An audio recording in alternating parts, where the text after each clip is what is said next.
somebody that you and I would love to adopt, Gloria Estefan. Yeah. What was your run-in like with the tiny, petite, and wonderful Gloria? Okay, so Gloria Estefan, I was introduced to her by Rosie O'Donnell, and I write a part about Rosie in here because Rosie is what I call a connector. Like when she says, "I'm going to introduce you to Gloria Estefan, I think you guys would get along," she just has that, like it's almost like casting, right? And she is one of the few people truly in Hollywood or non-Hollywood that actually makes good on those promises. So Rosie has been so good to me. She introduced me to Cher. She introduced me to Bette Midler. She introduced me to the Estefans, and we've actually stayed friends. So when Ro had a house on Star Island in Miami, Estefans were like next door or whatever, and then we would like visit and we started hanging out. And you should know Gloria Estefan has a naughty side. And so like yeah, like what I found is a lot of like performers that are pretty safe in their lives, like, you know, haven't really been in a scandal or anything. And the Estefans are royalty in Miami and all that stuff. And well, I found a lot of those folks that love a good laugh and sometimes a naughty laugh.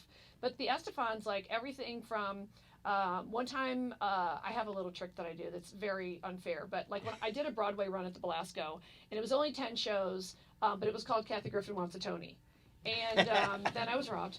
But anyway, what I did was I invited a celebrity to each show as a guest, and then backstage, like 5 minutes before curtain, I would ask if they would like, "Hey, would you mind bringing me out?"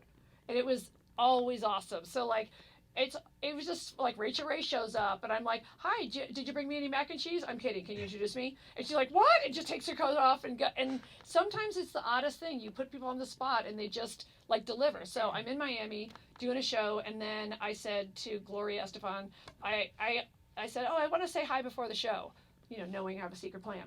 So ironically, her daughter Emily did a mix of a song that I had for a talk show I had for 2 seasons called "I'll Say It," and her daughter did like a legit DJ mix of it. So I said, "Oh, and bring Emily, I want to say hi." And then Gloria was saying, well, you know, she worked so hard on the song, and then Gloria starts singing the song. So I'm like, okay, there's my in.